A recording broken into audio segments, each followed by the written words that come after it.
uncle was kind of a scrapper kind of guy. He says, "Oh, we used to get on the train on Saturday nights and go down to Franklin to start a fight." I'm like, Jesus. Maybe you could always put them over here too. Yeah, I was thinking about it, and I was like, I don't want to hit the mics. Oh, okay. Or you guys are welcome, if I can put Yep. them over there and you can all get around, or you can have you guys come up and Okay. look here, it's up to you. So there's no switch so you can turn this off? You have to hold the button and keep it held down, so the light's off and then the Not mic's yours. We're not turning yours off. Wow, you gotta hold it down for on. a Yeah, long time. I don't, 2, behind 3 that days, door, maybe a it's all week. packed, So, that's IT. Okay. Yeah, it's live. It's live. Here we are. Live and sunny down. Action. Okay. All right. Welcome to the City of Laconia Conservation Commission meeting for Wednesday, April 2nd, 2025. I'm Dean Anson. Deb Williams? Robert Harrington? Lisa Moran. Gray Draper. Okay, we have a quorum, so we start out by saluting the flag. I pledge allegiance to the flag of the United States of America and to the republic for which it stands, one nation, under God, indivisible, with liberty and justice for all.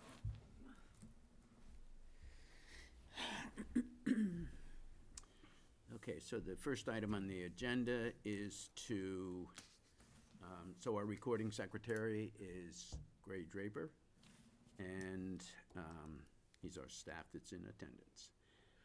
So we're going to review the minutes from the March 19th meeting.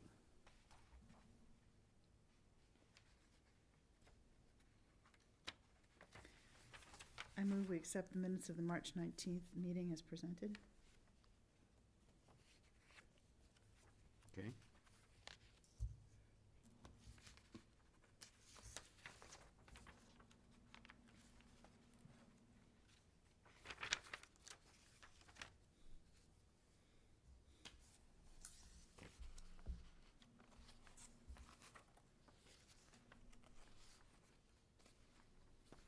There's a, under old business, 8.1 and 9 are the same. I don't think they're supposed to be. I think in 9 it should be, Oh, yeah. you see that, Greg? Yeah, 8.1, 9, maybe it got copied. Okay, yeah, I'll look at that.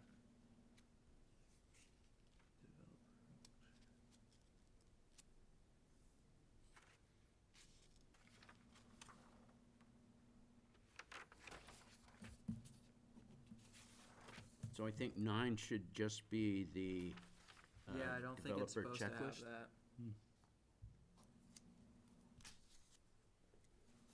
Alright.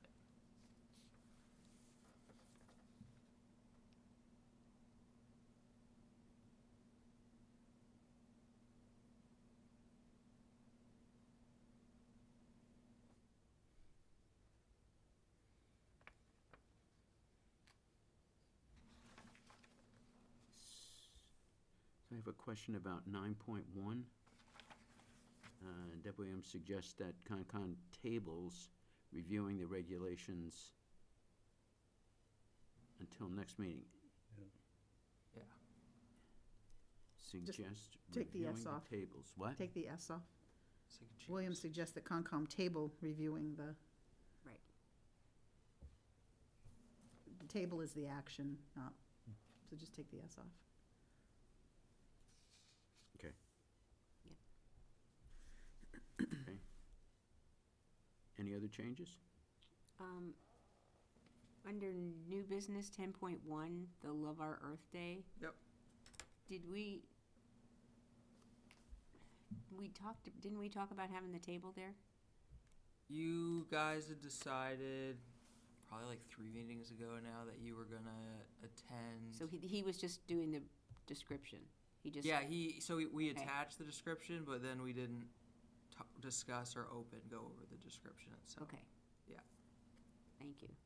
I knew we had talked about it at some point.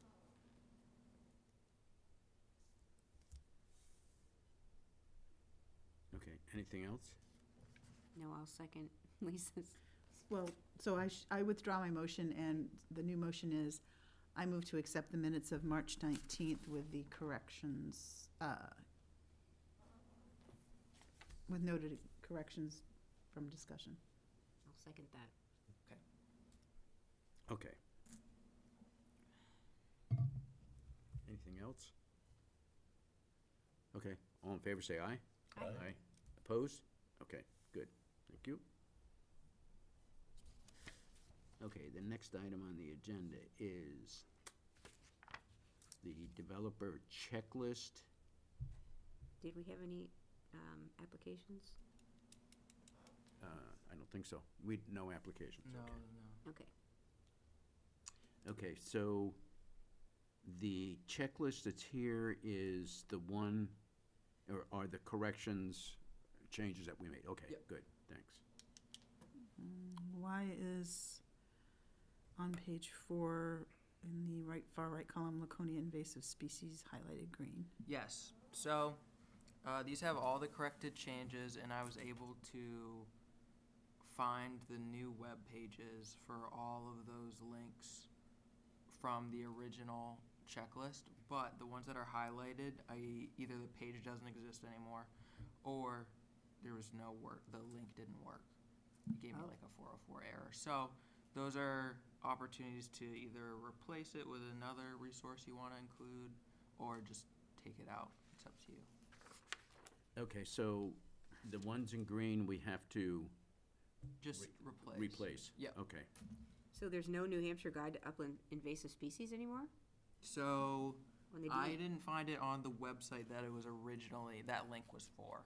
So I just searched on the original link's website. Is it in DES? So I looked, let's see, is this invasive species? So I included UNH's. It's above, New Hampshire Guide to Upland Invasive Species. Yeah, It looks so like. there's, I And can't that- open it. Oh, I so can't. that is, this is the one that I am, Deb, here. This is the one that I'm familiar Yeah, with that Doug yeah. Sagan wrote. So that's the one we were talking Yeah. about, so you have it. yeah, that's on there. how do you get to it? Yeah, I can't, I'm trying to click on it, it won't open. Is it, you click on the green? So the green ones are the ones that don't No, work. no, So all I the can't blue get it ones. into If the you- checklist. If you are looking at, it's page 3, right at the bottom, we're talking about the invasive species block.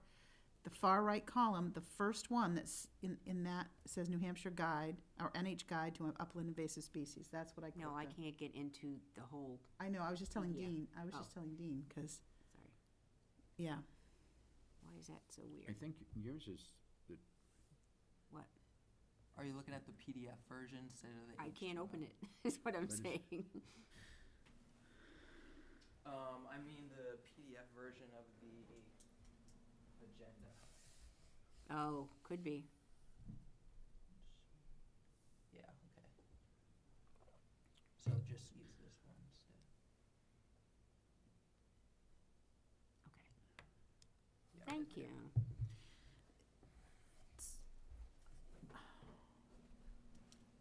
Trails for people and wildlife. Can we move to the next page? Or Trails for People and Wildlife is another one that's highlighted. And that was a document that I think came from either Dancer or Fish and Game. But I can make a note to get in touch with Jada Lindblom and see what she's using as the community development person, because they've been talking about trails. Mhm. So which one are you talking about? I went to last the one. next page, page 4. I scrolled up to the next page. The second green one, Yeah. all the it's- way at the bottom. Okay. Does the and site have any? Trails for People and Wildlife. I have seen the document that I think this is. I mean, it's a big document, but if it's not online anymore, I will reach out to Jada Lindblom from Cooperative Extension. She's the community development person, because I know in some of her community sessions, she's been talking to people about trails, and ask her, what is she using? So let me make myself a note to check into that. Great, thank you. So, Laconia's invasive species disposal guidelines. Right. Back at the invasive species ones. Yes. So I didn't, when I pulled up that original link on the original checklist, that page doesn't exist. Right, So Does it exist, though? Is there something, So that's what we were working on earlier in the. Oh wait, that wasn't the disposal. We were just working on invasive species. So I wanted to ask you guys where you got this from originally. Is that from disposals? Did you ask DPW? I don't know. I don't know how long ago this checklist was put together, the original. Okay. But does Laconia have disposable guidelines? So I haven't found any guidelines specific to Laconia posted anywhere. So that needs to be. Probably Amy Levisick would know. I'm not sure. But I She don't does think there's do the, anything, the grooming around the city, so yeah, her and maintenance probably. But if you're looking to like ask about, I think we talked about dumps before and burning. I don't know if that might be Wes, because who does dump runs? Or... Yeah, that's what we had talked about, that it would be logical to burn the invasives. Right. So in that case, you'd want to make some notation about contacting the local Laconia Fire Department for permitting. well, I mean, the stump dump had their burn. You can't take the stuff there, is the problem. I know, but what I'm saying is, I think we need to work with DPW and Parks and Rec and set out and really make a plan. Pick a burn day. Or, I mean, but just so that if people go to the website and say, what do I do with this? There's information there. Yeah. And, I mean, remember a long time ago when I talked about using red Black bags or something? Yep. We thought about, because how they pick up the leaves twice a year, that we could do the same with invasives. That'd be Have them in, but like in a red paper bag, Yeah. you know, specifically, like maybe the city could buy them or we could buy, whatever. And that way, they would know they are invasives and they could be burned. Yeah. I mean, I think we'd need to look at since the state's come up with that invasive species strategic management plan Transportation. or whatever. Well, I'm just saying, I mean, I think we need to refer to that before we, or So- use it as a foundation document before we try to develop something. But if it says, you know, that you just can't transport it, but it doesn't give us, okay, what do we do with it? Yeah. I understand. So we need to call the state and say, what's your plan? Well, yeah, I think it says in there about on-site, like desiccation, right? Like to dry it out and all that other stuff. So I think there's something in there. But as I said, I mean, it frustrates the homeowner is what I'm. Yeah, I mean, so, that's one thing if you have a rural piece of property where you can have yeah. a place to dry it out, but, So, yeah, no, I'm not arguing with you, Deb. I'm just saying. no, I mean, yeah, that's, So, Yeah, so we have like the second link in that box is like disposal methods. Those are provided by UNH. I just haven't been able to find guidelines that are Laconia. Laconia specific. so maybe we start with the state and see what that's, I mean, as a starting point, Right. and then say, okay, if it doesn't give us any answer besides just taking care of it on site, which doesn't always work for a city. and you can ask, I mean, Doug Seigen's usually so busy that you don't get to talk to him. You have to leave a message or email. But, I mean, maybe that's the first thing so what have other cities done? Do you know of any models in other cities where they've developed a Right. homeowner management plan or whatever? So I just went to the UNH link, and it says here, no person shall collect, transport, import, export, move, buy, sell, distribute, propagate, or transplant any living or viable portion of any plant species which includes all of, blah, blah, blah, blah. So the key word there is viable. Right, but you can't collect, you can't transport, I understand, you can't import, thank Yeah. goodness. Export, that wouldn't be so bad. Move, I don't know, that It seems, makes it sound like you can't touch it. yeah, really, I know, but what, you, shoot it, so, right, I'm sorry. no, it's fine. No. So, okay, all right, so I have to contact Amy and Wes and see if I can get Doug Sargent. Yeah. See, I would start with Doug and just let him know what our We're trying to questions do. are and what direction we would like to go in, and see if he's got any, and if there are any cities that have a model, like what cities have set up something that we could model. If they have, maybe nobody has. okay. All right. I'll do that. Thank you. Okay, so the checklist. Let's see.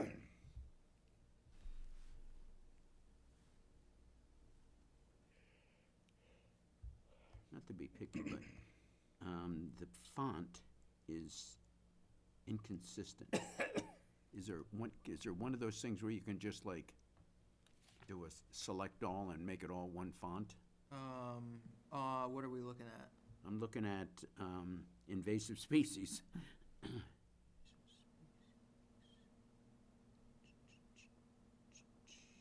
Oh, are you saying like the 'Cause the- size of the Yeah. text in the box? Yeah, that's just because the box got bigger, so I can fix that. Oh, I see, okay.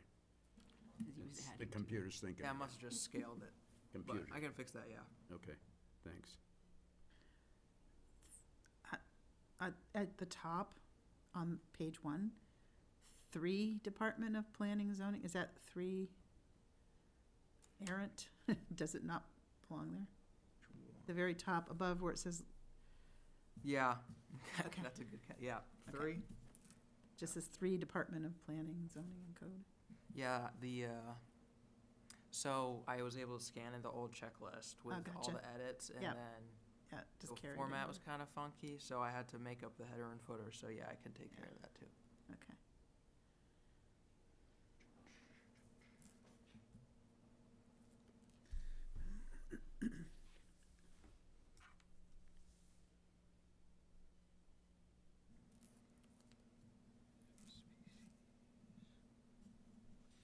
So, when we have this checklist,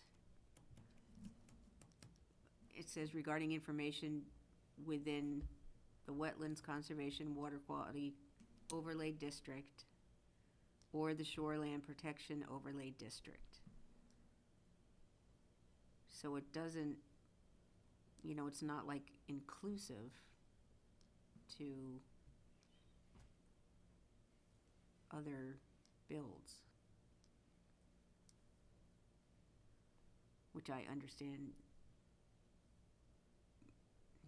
we're not supposed to pay attention to, but, I mean, No, I know.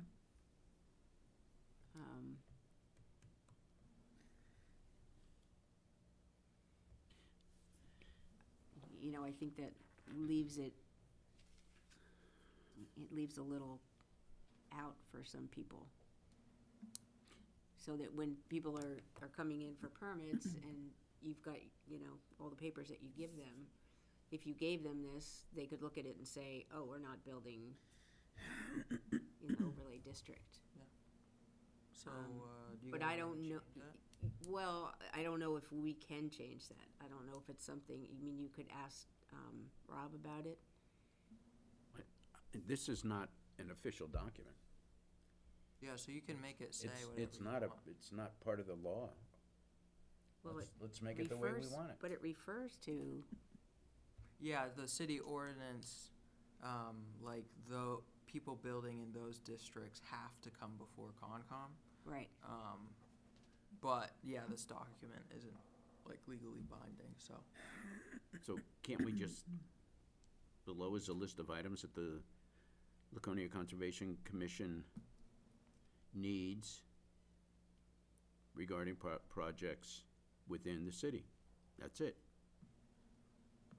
Please review this checklist, mark applicable boxes, and provide any necessary attachments or documentation to the conservation technician in the planning department. Take out all the stuff referring to overlay districts and ordinances, because that's not what we're asking for. We're asking to look at every, Right, but does, Gray, do you see all of the plans, or do you only see, as the conservation technician, do you only see the wetland, the plans that involve wetland? Sure, I only get a copy of wetland plans. right. But, so it's real, so you wanna give this checklist to, every developer who comes in who's gonna do a project in the city of Laconia. Because invasive species are not just within the overlay district, as an example. They're everywhere. so, I mean, I think you can make this checklist whatever you wanna be, whatever you want it to be now. You can change the wording, you can do whatever you want, and then, as we talked about with Rob, hopefully making this like the draft or reference to then change something or rewrite it in the ordinances that would make it official down the road. So I think when we'll go back and edit it and then tighten it up legally or whatever he says we have to follow to make it legal for Concom. But right now, if it just is going to all developers, I'd say you can kind of reword it, rewrite it however you want. I think we should make this as broad as possible, because you have erosion on every single project. You have porta potties. You have, you may be working in a fish and game, wildlife habitat area that's important. You have to deal with snow storage on every site, delineating so I think we ought to make it every project. Okay. And then So- I was picturing this being added to the wetland regulations for the city. Now, that, so then, now we've taken it from just as general to any project in a city. Now it's gonna be part of the wetland regs, so it's only gonna be people who have to deal with the wetland regs. Yeah, who would fall into one of those two categories. But I think you can maybe hopefully down the road have one that's specific to the wetland regs, or people that would need to come before Concom and have some backing to it, and then have a more generalized version that you can give to all developers. So right now, I guess we'd just be working on this to make it whatever you want it to say for all developers. And then we can Thoughts? attach this to the wetland regs, But any and then thoughts? have a totally separate document for all developers. You're coming in, you're gonna do work over on New Salem Street. Right. We want you to go through this checklist, and we want you to identify the things that apply. Right. You're gonna have erosion, maybe you have invasive species. You have to deal with all those things. Right. Same. Yep. So this one would be the general one for all developers, and then hopefully we take this version and make it more specific to people in the getting through the wetland regs. Yeah. So what kind of things would you make more specific? Why So couldn't you like just the use- language of it being like, this is information regarding projects within the WC or the SPOD per the city ordinance 23919 or 23519, like that part that says So if they- your property is within that, so then they it take it requires seriously. review. That would be something that would, go hand in hand with the wetland regs. Okay. But if this is the more general checklist, you can take that out. That doesn't need to be in there, because you want it to be I reviewed don't by want people people to outside. ignore it, right? Yeah, so, yeah, if you guys wanna cut that, that's fine. So maybe what we do is we have two versions. We have Yeah. this one just the way it is, which goes to the wetland regs, and then we have a separate one for all development.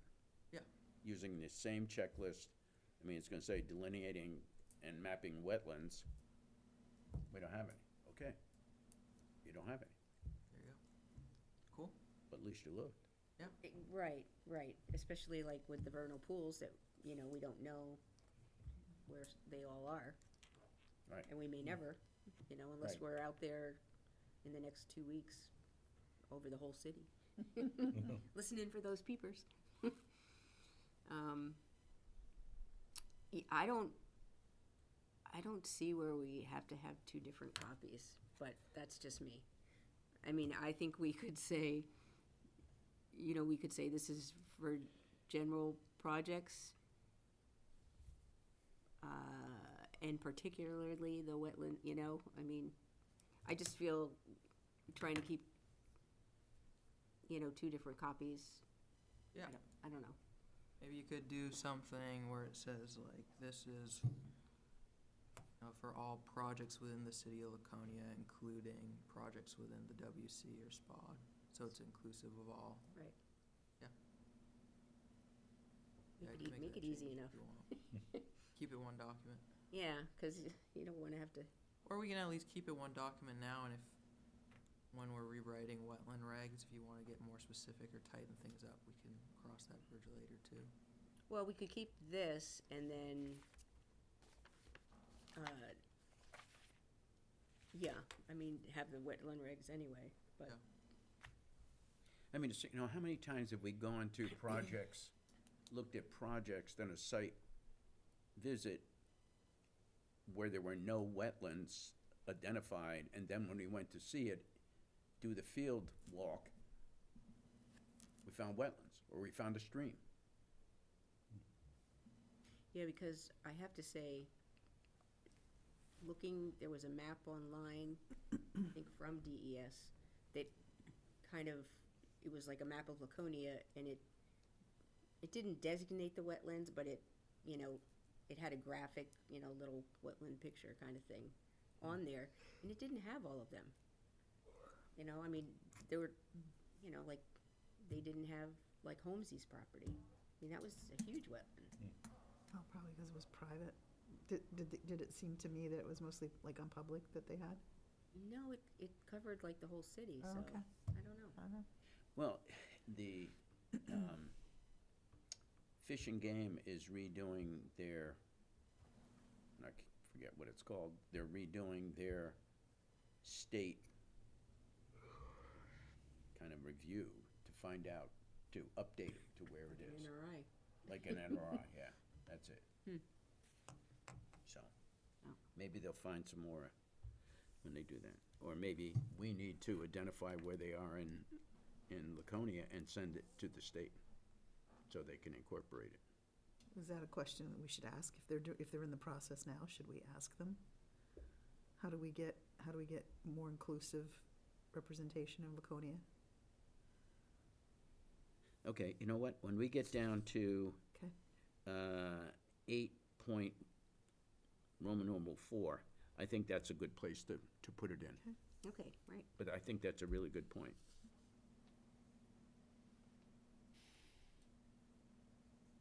Actually, we All can do right, do it. we see anything else on this?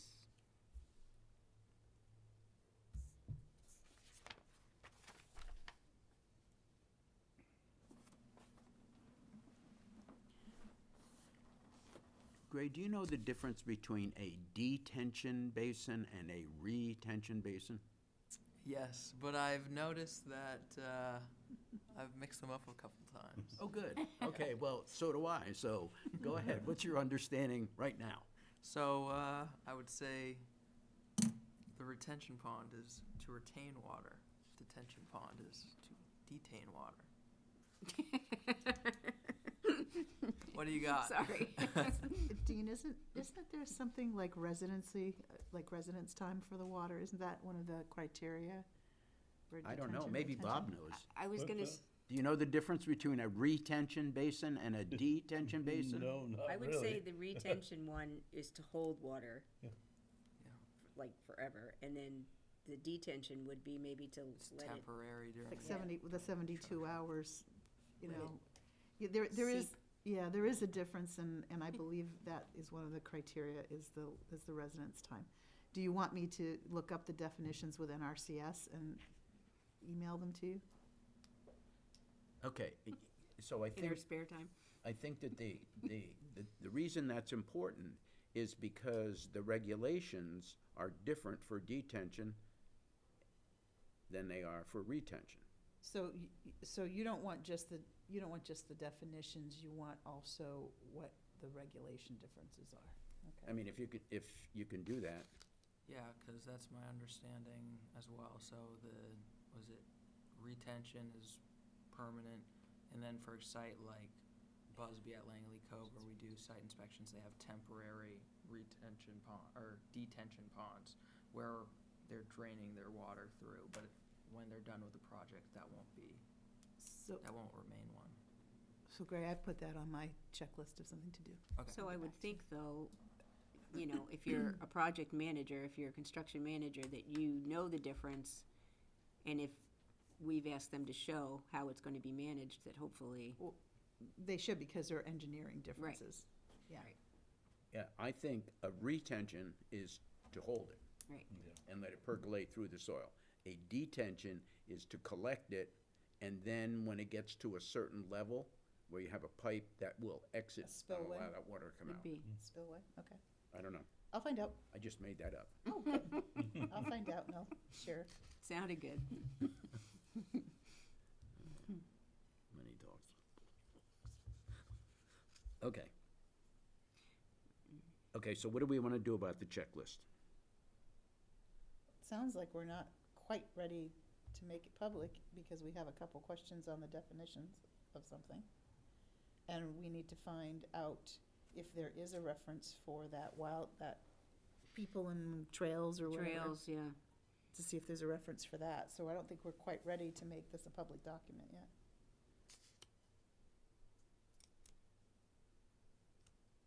I mean, maybe by the time, whenever your mid-April meeting is, which I might not be able to come to, so I'll bring that up right now, but maybe by the work session in April, on the 16th, you'd be ready to make a decision. Okay. I think it's a good idea, too. I mean, we've gone this long. A couple of weeks isn't gonna make any difference. Do we wanna have a,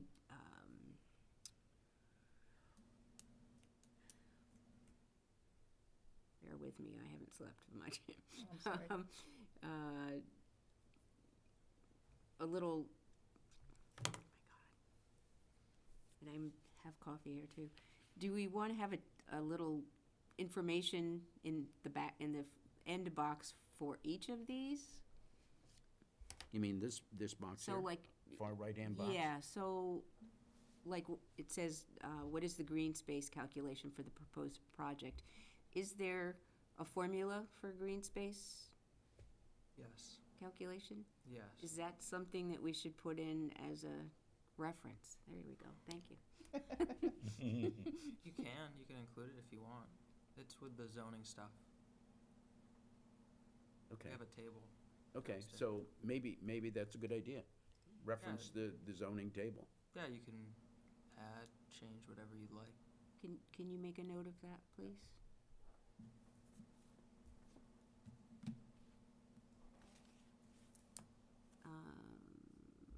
You know, and then like covering construction materials and that, I don't know if there's a best practice mentioned somewhere for DES for that kind of thing.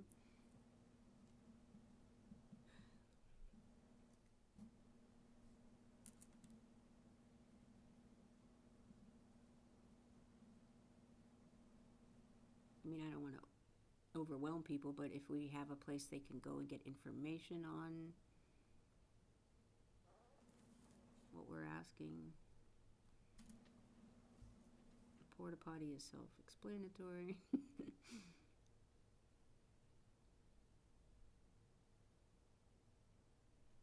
And the permitting, that's pretty self-explanatory too, so. That's it. And then the trails and wildlife one, we could, if we can find something. Then we might, The NRI. what, for trails and wildlife? Mm-hmm. It should be identified in the NRI. I don't know. I mean, it's not now necessarily, but Right. it should be. But what we're asking them is if it has any potential, And I think if we had a reference for trails that have been done, you know, like in Meredith, they have a lot Yeah, of trails. Or Prescott Farm, I mean, we could allude to either of those, just so they could look at that and say, oh, this is what other people have done. so, do you want me to ask, you want me to reach out to Prescott Farm and see if they have what, do you want a trails manual or just? They have they have a board with the map of their trails, and then they have pieces of paper that you can take. Right, but that's not what, That's not, I mean, as a reference, just. How do you so- build the trail? Is that what you? Or just even an idea of how a piece of property can be used for a trail, such as Prescott Farm or the Meredith, what's the name of the pond? Page Pond. Page Pond, all those trails. Well, they have like the Hamlin Park, and they have several parks that have Right, trails. right. And I know they have, I'm pretty sure they have flyers, right?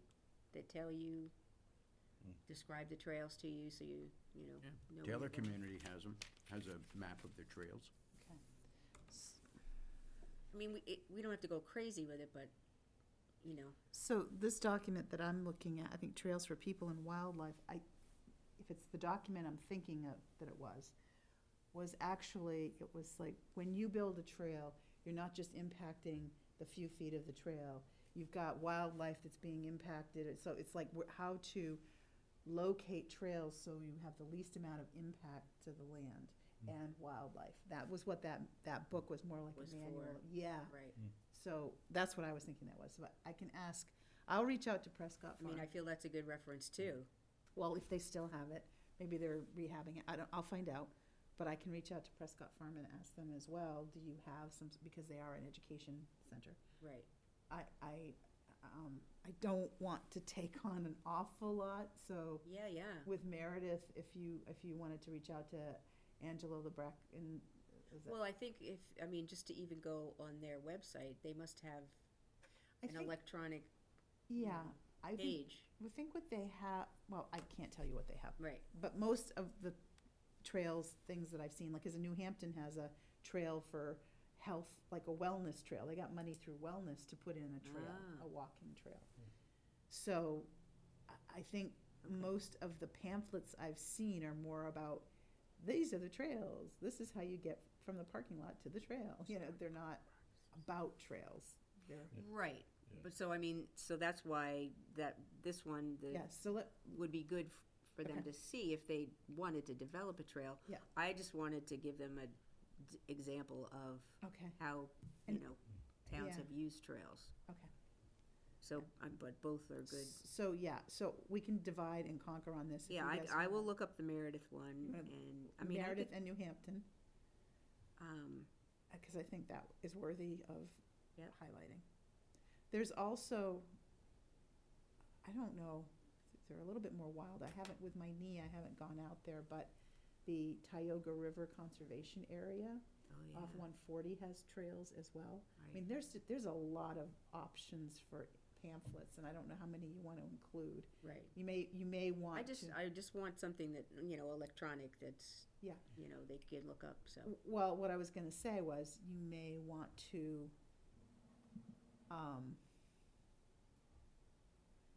identify them by, like, their purpose, or, cause I'm thinking like the Belknap Range. Range has got trails all over, I mean, those are serious hiking trails, those aren't recreational walking paths, those are hiking trails. Right. So you might wanna divide them by, kinda like that, like, walking paths and hiking trails, just like two categories or something. Yeah. What do you think, Bob, here? Mm. Yeah, I mean, if somebody is gonna have excess property, like the, development by Mike Foots, say, because I know there's trails through there. Yeah. And I don't know how you would want to, I'm sorry, go open ahead. that to the public. Maybe you don't. Well- But to have a developer think about it for even his development. And you're right, and how to create a trail that's not gonna, Yeah, so mess up the wildlife. there's also, so now we're talking about landowners. So, I mean, this, it's getting bigger because a lot of the snowmobile trails actually are trails that are like hiking or walking trails in the summer. Right. So, and I just, from my own personal experience, we had somebody trespass, when we had property in Guilford, somebody cut a path through our woods for his snowmobiles, and never asked about it. Right. Because he wanted to hook up with a quarter. Mhm. So, I mean, those are the kinds of things that, you know, there are rules. You can't break through stone walls, you can't do it. So I'm just saying, it gets bigger and bigger when you start talking about Right. the subject matter. So I think maybe what we do is, we can do a couple of references and then identify, maybe not the exact people, because people come and go, but the or the agencies or organizations that you could talk to, like Lakes Region guidance. Conservation Trust. Right. Yeah, so these are the groups that have installed trails. Don't name a specific person, because staff changes. Right. And do a couple of examples of manuals and trail guides. I think if, that's just what I would do. That sounds good. That sounds good. So I'm going through, what am I going through?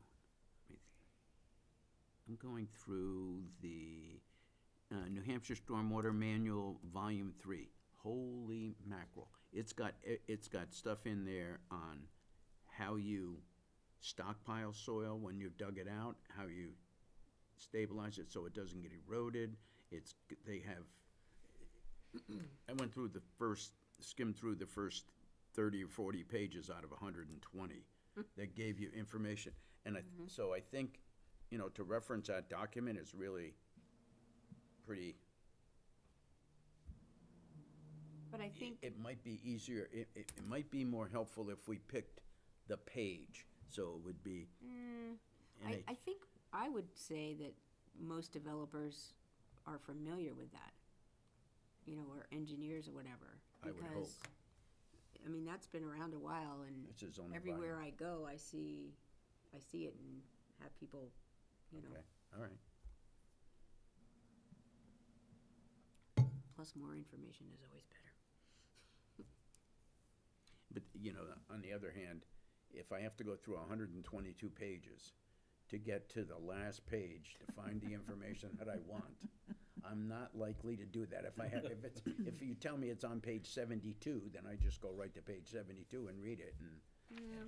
No, I understand. A little knowledge is dangerous, and giving them a monumental task is probably, anyway. Okay, so what we're going to do with the checklist is we're going to delay until next week, next meeting. I would, but Okay. that's up to you, yeah, Jim. Okay, and we'll finalize it then, if we can. right, Okay. sounds good.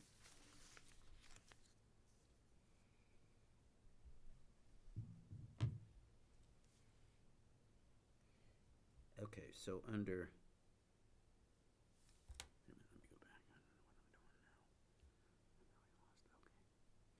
now. Okay, so on this overlay, okay, so these are the wetland regs under 235-17?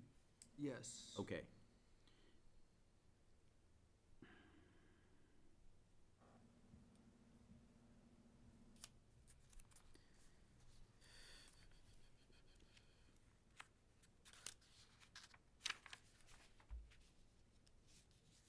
So I have to say, reading through this, that, you know, for instance, under number B2, it says ensure the protection of wetland and water buffer areas from activities that would adversely affect it. You know, and then it says prevent erosion, but it doesn't tell them how to accomplish those. And I don't know, I mean, I know this has been around for a long time, but I don't know if that's the job of this document to tell them, or if, you know, I don't know.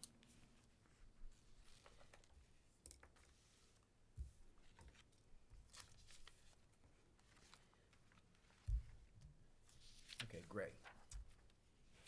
A developer comes in, and you tell him, okay, if you got wetlands on your site, you gotta go to 235-17. So he goes to 235-17.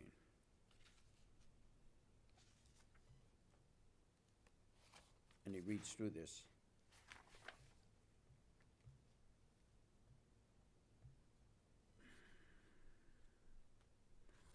Perfect example.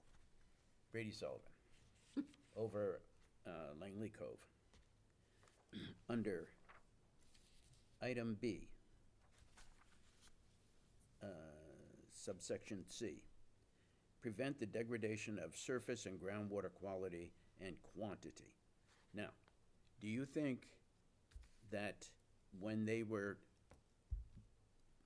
building their roads, they anticipated a big rainstorm like we had the day that, you know, Langley Cove looked like it was chocolate milk? I don't think that, you know, maybe they read this and, or maybe they didn't read it and they just went right on. So it's like, so this is what you're, Mr. Developer, this is what you need to abide by for wetland conservation and water quality. Are you asking me? No, I'm trying to figure out how we know that a developer has done this. So, this being the wetland regulations, this is also the resource we have as the city with legal backing. So, this is this is the standard of what they need to be meeting to be having projects around wetlands.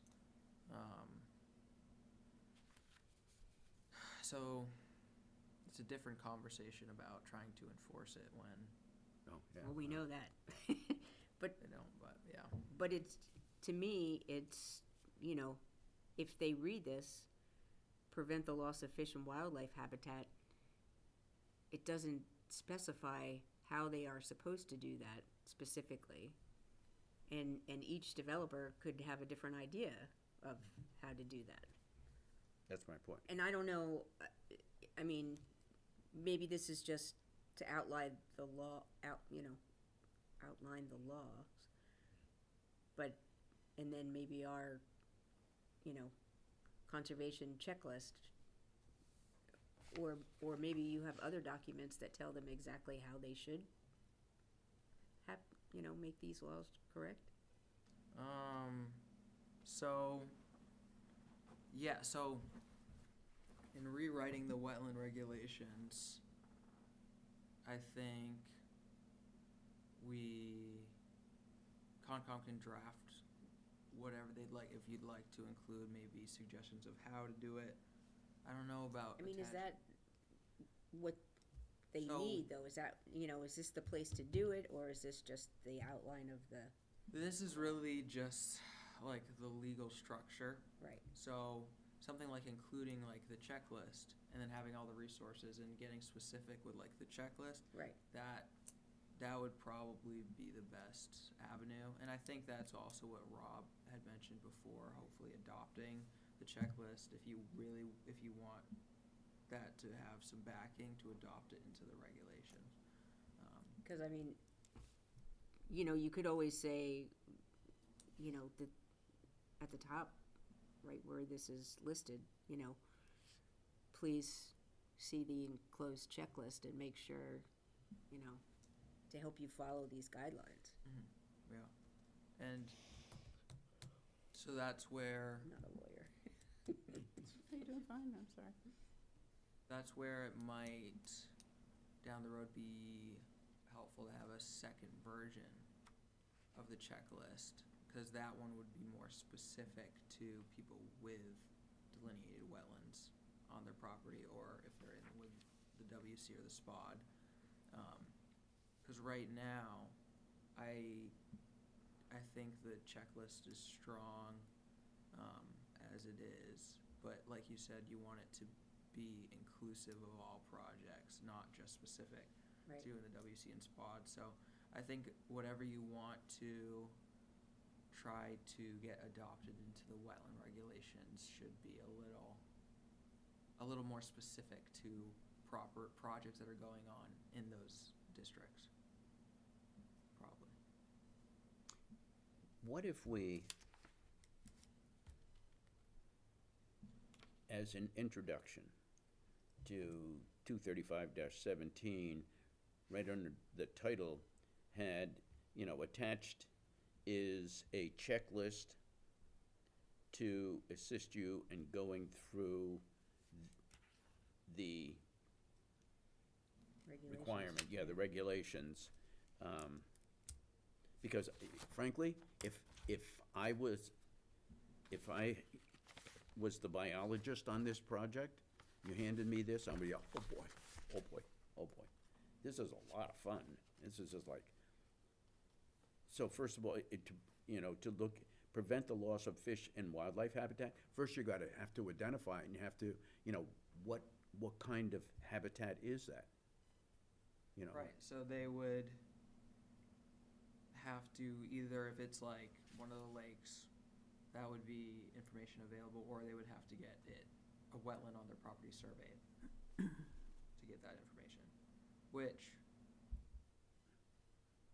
they have, do they have to do it before coming here? But they have to do what? Do they have to, I was trying to remember what order, if they can come before conservation, or they can't go to planning board without it already being surveyed, so they would hopefully have that information already when they're filling this out, to know like what species they have, what kind of environment or wetland they have.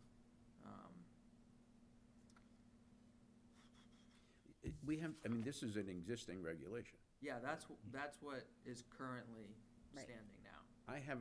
I don't recall any project coming before us that would list the species on their site, or species that they suspect were on their site. I think I've seen a few. One of the ones we had present, Yeah. he showed like a list of turtles.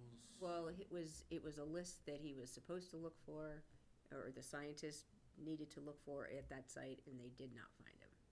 But it was like Right, that's when they go to the Endangered species Bureau list. of, yeah, Heritage, natural Yeah. heritage. right. but it's like, okay, so how does the Heritage Bureau do their study? Well, they just pick up a map and they pick up books that say, this is what we found in Laconia, this is what's been identified in Laconia over the last I think they have, so many years. I think they have a reporting process, but I'm not sure. I can't say for sure, Mr. Chairman, but I think they have like this reporting process. Did you circle the same word that I did? I think you did. Sorry. I have a question on C. On C? On C. So it says the WC district will be superimposed upon other zoning districts in this chapter. Is there a city map where it's Yeah. actually designated, where we can see like online where? It's right there, but they took it down when they painted. I know. Yeah, but they did didn't put it that back. did that have the designation for That the has WC district on it? that has spot on it. I'm not positive that the WC is on that city map, but we have it digitally, so we can look at that as well. That would be a good piece of information for Yep. people to have, I think, so that they know.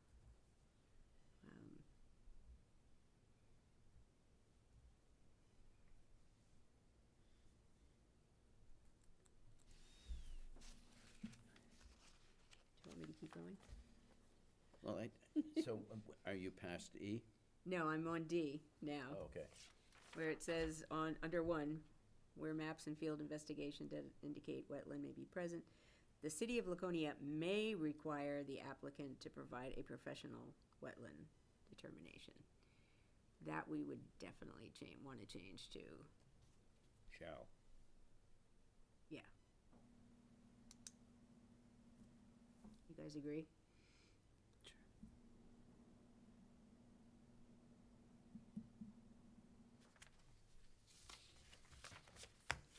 Mr. Chair,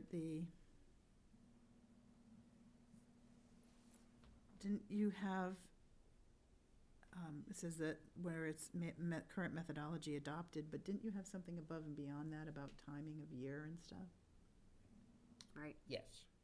So where are you referring to, Lisa? Well, I don't think it's on here, no, Deb was referring to D1, I thought, and I'm right, thinking to continue with that thought where it says the method of delineation shall be consistent with the current methodology adopted by the New Hampshire Department of Environmental Services. However, or whatever, And- you had wanted that done certain time of the year. Right. And I don't know what the current methodology it seems like people come to us having done it at different times of the year, maybe that's not defined in the current methodology. I think we need to make it consistent with the checklist. And I think the checklist says something like spring and early summer. no, I think it has Matt, don't we have the months even on there? Yeah, you do have the months, I don't wanna. I think it was quote April but- and May.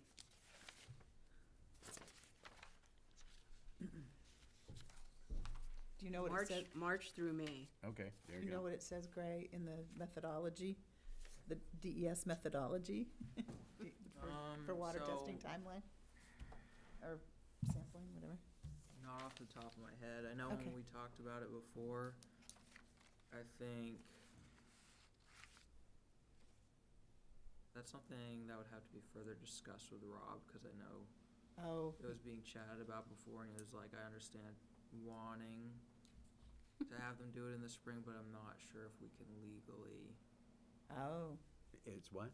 I'm not, what we were chatting about with Rob before about understanding wanting to have people do their delineations of like for vernal pools and stuff in the springtime, but not sure if we can legally make them.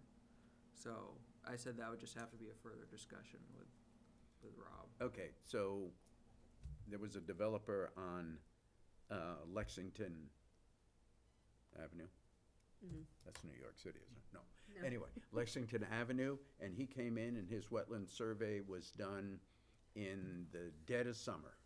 And we said, sorry, you gotta go back and do it in the spring. And they did.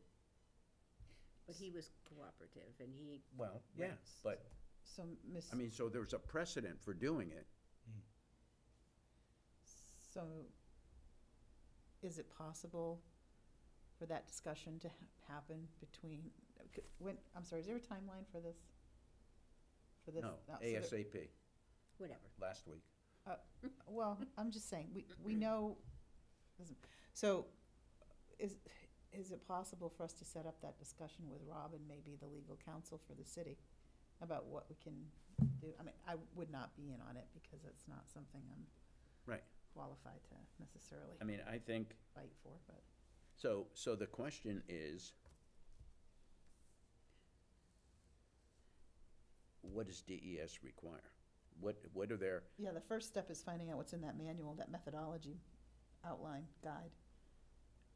And then if you disagree and want it more restrictive, which you can do, I mean, we all know this, right? You can make things more restrictive than the state if you'd want to, but if Rob has a legal question, then it sounds like you need to sit down with Rob and the city's legal counsel and, you know, make your case and see if they're comfortable writing it in. I mean, we had Holmesy redo his. But they were cooperative, that's what Deb's pointing out, it wasn't mandated. Right. They agreed to do it to make it a more attractive I understand. proposal. I know I you do, understand. I know you do, so, So we're gonna start out with, we're having a applicant come to us who is cooperative. That's the assumption we're starting with. yes. Anyway, I'm sorry, I Yeah, no, you're right, you're don't right. need to point out the obvious, that's, Okay, so I think if we do what you said, Lisa, and that is find out what DES, what's in the manual, yeah. and then let them be the ones who defend the timeliness of their, Okay. or timing of their, Our preferred timing, if Yeah. it's outside of the DES document. Gotcha. Okay, does anybody have anything before? I'm in E. Have anything before that? Not before that. Oh my gosh. This, I have something on E. I have E3, Well, before that, bingo.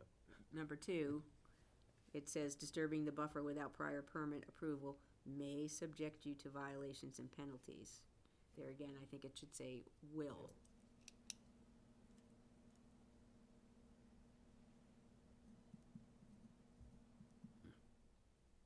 If it was only true. Well, before that, Deb, it says where buffer disturbance is permitted pursuant to this chapter, revegetation of the disturbed area may be required. Right. Well, I guess it should stay may, because that, you don't know how it's gonna be disturbed, like, what's the But function? it says disturbing the buffer without After prior and permit. it shall be, yeah, that I agree with. Yeah. Yeah, I just had to read through it to see. It's okay. Sorry. Thank Sorry. you. No, it's fine. Okay, so under 1E, within 30 feet from the top of bank on both sides. That was, yeah, I know, I did a double take on that, but On both It's- sides or either side? So that it's a 60-foot buffer along streams. this is intermittent and perennial streams. Yeah, I know, but it's still, And 30 feet of the top bank on both sides. So that would make it 60, right? well, that, I have a question about both versus either. Yeah, On because each. if you say either side, you have to measure 30 feet from the bank back Right. on either side, which if you were working on both sides, would end up with your 60, is what you're saying, right, Dean? I think it Yeah. means they're both the same, but Well, if there's a question, why not? Right. You can, All right, so on I think we, either side, you'd rather have? on each side? Sure.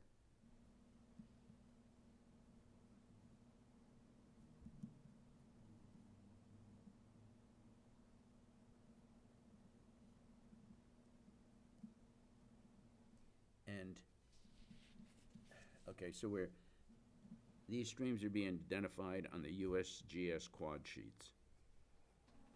And I guess they're, how often do they update the USGS quad sheets? Every 10, 15, 20 years? That's a problem. These days. I mean, it's like, maybe latest version of USGS quad sheets or City of Laconia maps. When do we update our maps, Gray? The one we just got this year after I started. So, and I want to say that one, the old one was from like 2022, so every couple of years. something like Okay. that, Yeah. whichever, I would add the caveat, whichever is the most recent publication or whatever. Okay, and City of Laconia, what do they call it, do you know? Gray? What, the map? Yeah, It's just the City of Laconia zoning map. zoning? Yep. Okay.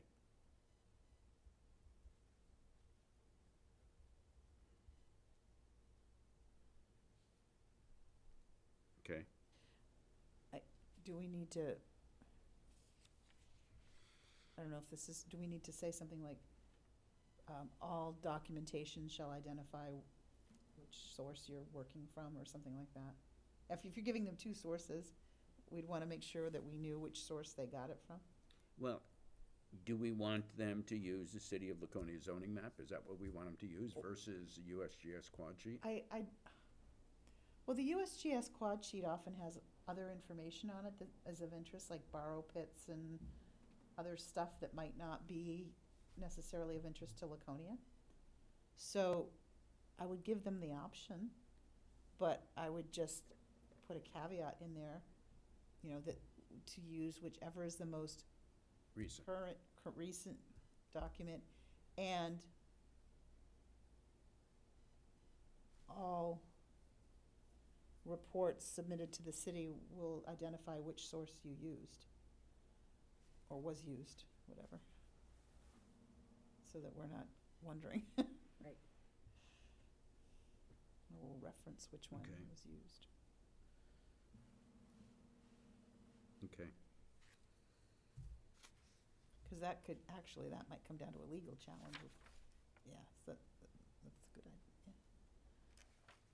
Okay, then under 3A. This is the most, I Yeah, read this and I thought that wetlands less than 3,000 square feet were exempt. And Rob said that's not what it says. Because exemptions of wetland and water body buffers. what does he say it says? That's the way I take it. Yeah, he said they're not exempt. Because 3,000 square feet is 54 by 54 feet. I looked it up. That's a good sized lot. I mean, that's not a small, puddle. That's, that's a small residential lot. But it, So, I mean, this is really confusing because it's only talking about wetlands less than 3,000 square feet in their entirety unless contiguous to river, brook, on and on. right. I think, I read it that if it's less than 3,000 square feet, it's exempt, which is not what we want. right. How did he explain it? He said that it didn't, that was because there was a project that came in and the guy said, oh, you know who it was? It was Layton Avenue North. He stood right there and he said, well, it's less than 3,000 square feet, so it's exempt. So we need to strike that. This is way too confusing. Yeah, we need to strike that whole paragraph because, And take out item 3. No, we have to 3A. leave, we have to leave 3. 3A. And man-made, okay, so man-made sedimentation, detention basins, ditches, swales, active agricultural plunder. So this says these are exempt. Right. And I think that, Lisa, what's the state law say? I thought the state law said if you create, this is exactly the problem we had with Stafford Oil, If you where cr- Steve Smith came and he said, hey, we got this little ditch and this- that we made and it's a wetland. Yep. What do we do? Yep. So this is not, I don't think this is consistent He with the got an state regs. exception, as I recall. What? He got an exception, Yeah, he did. Yeah, but he came to us saying, right. I'm not exempt. Can you give me an exemption so I can fill this in? And, Because he didn't read the regulations. well, but, so, I'm not sure that this is consistent with the state regulations. I don't have a problem with that one, but Well, they've had the state has argued from time to time that these kind of man-made wetlands become functional wetlands over time. Mhm. And so, I'm just throwing that out the there. things that they describe here, though, these sound like things that are, that have some kind of upkeep to them. has some upkeep. Yeah, Yeah. Yeah, this one says that routine activities must be undertaken at sufficient frequency that the structure being maintained remains intact and functional for its intended purpose. So, now so we it's get not a to, wetland purpose. It's a detention or a retention or swale purpose, right? so if you want it to be a detention basin, you have to make sure that there's no wetland vegetation growing in there. Well, I Well, mean, seeds cat- fly. but cattails are used as a filtration plant too. Right? So so actively plantings, active planting. I don't know what Okay, I'm so trying to say. I will tell you that Taylor is getting ready to, Mute it. They're gonna clean it, that's all.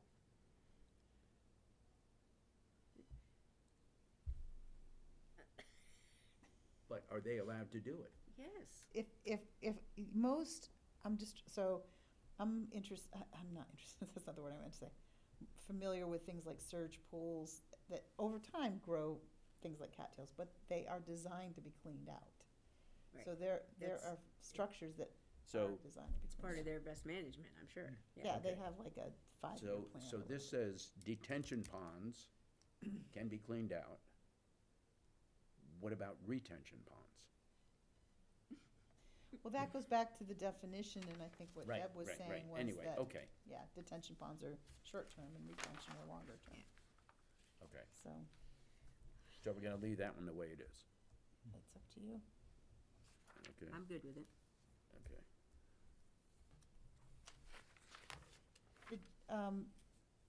I guess this is just talking about exemption. What jumped to mind was our discussion about those odd-shaped wetlands. Remember the ones that are like? At the gardens, Oh, yeah, that was I don't know if any of that. Because that was man-made, yeah. but, you know, that presentation was, you know, made sense, and they had scientific documentation for it. Right. I don't know. I mean, maybe I'm just minutia that doesn't need to be revisited. I don't know. Letter C freaks me out. Buffers, I'll just say that. 15 feet from the river, and I know a lot of development is 15 feet from the river, but I don't feel that it's correct. I don't feel that it's right. I mean, you have a lot of places grandfathered in, which is one thing, but you know, to put up a new building, I don't know. AKA over, Mm-hmm. okay. So what do you want it to be? I don't know. Well, let's see. Okay, so if we go down to this buffer table, Mm-hmm. Brooker Stream contiguous to public waters, 75-foot setback. That's exactly what we're talking about. Well, It is, but you, Winnipesaukee River is a contiguous water. Well, what's the linear footage that we're talking, like, from the mouth of where it starts by the Messer Street Bridge all the way, I mean, to here? We're not talking a huge distance, right? And it's mostly already developed. It was in its steep slopes. I mean, that may be why it says 15 feet, because that's what is already practical. I mean, given how developed it all is, and it's just short distance. I'm just thinking, I'm wondering, Deb, if every property is gonna be grandfathered in because it's already, with the yeah, even this park is. right. I mean, and I guess, say that new boat storage, that's greater than 15 feet. It's not 75, but,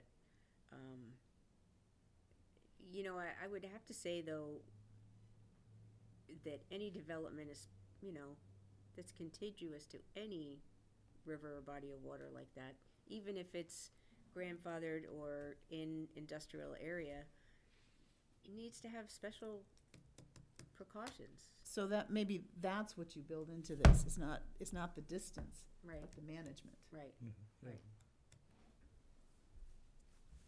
Exactly, So, yeah, and it's, you know, I mean, yeah, because there's some pretty trashy places. right, but, Along the but I river. mean, I'm thinking, you know, I've watched, from the boat ramp, I've watched different development go Mhm. on right across the river, and, Mm. you know, there's been boat houses that they've built Mm. apartments or houses on top of. And you have the Hebert Foundry that is, if that ever gets torn down and developed, or, I'm not saying it will, I'm just saying, but I'm thinking of properties. Right, And then there's the back end of Row Court and all that. I mean, there's potential for development. So maybe what you say is, something existing as of a certain date, you know, April, or whatever, June 1st, 2025, any development after that, any new development after that time will have setbacks greater than, or something. I don't know how to,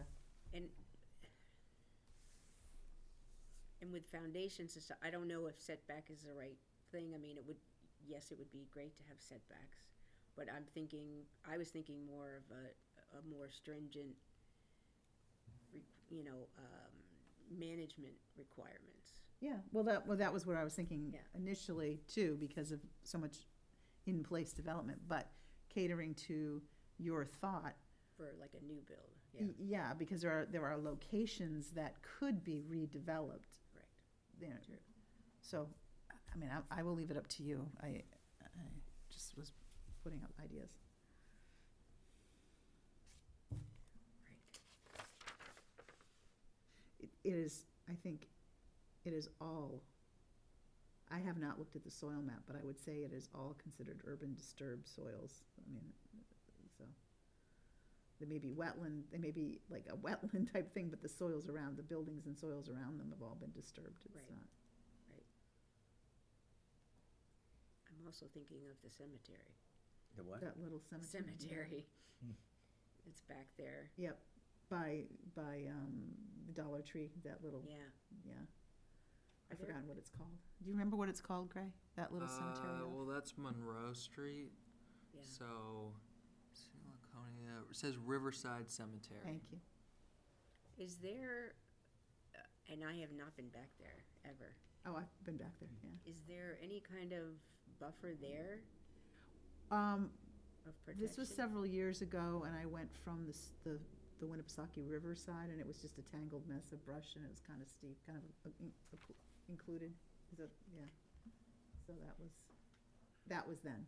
I don't But know I if it mean, is. there's no berm or anything, I don't believe there is from the cemetery. right? I think it's just, kind of like Union Cemetery up against Turkey. True. Has that river ever flooded that cemetery? No, I think the cemetery's up. Riverside, High the enough. cemetery is up high enough, that's what I'm saying, the banks are included. yeah. Right. included. Yeah. And it's, but like, I mean, Plus, and you're controlled by the dam too. you're controlled by the dam, and like I said, there's a lot, at the time that I saw it, there was a lot of vegetation. It was brambly and nasty, but it was a lot of vegetation on the shore. There's also a stream over, maybe that's Guilford, right, no, it's not. It goes under Weirs Boulevard, right behind Shaw's. There's a small stream that goes there, because we used to sample that. When Pat and I first started doing sampling around the lake, Yeah. we used to sample that stream. Behind Shaw's? You know where the elevated, the stilt building on stilts is? No. It's right near the Chinese restaurant that's closed What does on Weirs Boulevard. Bob know about it? Yeah, I don't, Bob, do you know what stream that is? What he's talking about, that stream? It would be near your No, old I property. don't. Maybe a horse with no name. does it go under the road and Mhm. over to the Margate It goes, and out that way? yeah, it goes past the Margate. It must be a tributary of Um, Blackbrook. Blackbrook, it may be, I would think significant part of it's tunnel now, because I can't envision, I mean, Yeah. I don't think there's a stream or a little rivulet that goes through Bayside Cemetery, so it would Where have, did- No, Where it's did you not. sample? So Bayside is here, the stream is here. Where did we sample? I sampled on the downstream side of the bridge. there's, yeah, I mean, so I'm It remembering. was intermittent, but Yeah, I was gonna say, I'm remembering a time before a lot of that development was there, and the ice factory, I mean, there was this little rivulet kind of thing, but, because it When- must go behind Wendy's. Must go behind Wendy's. no, I don't think it would go No. that far. I don't, It's got to start somewhere. well, let's not, Okay, but that's, I don't know that it has a name. yeah, it might not. Okay. Okay, so we want to stop here and look at the New Salem Street? Yeah, Because, I mean, so we're down to this table, the buffer table. right. Yeah.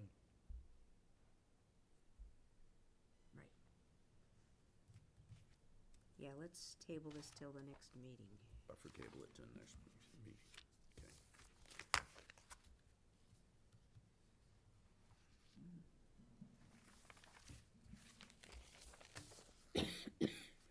Okay.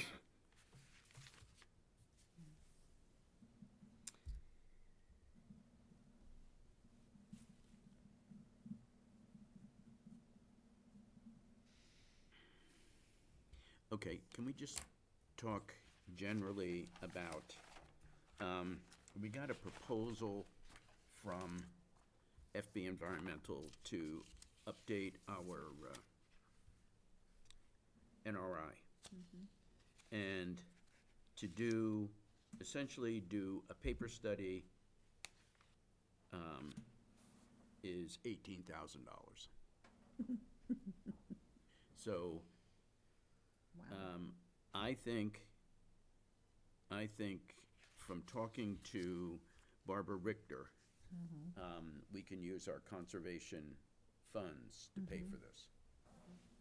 Now, they also say that, you know, essentially when they do this paper study, that,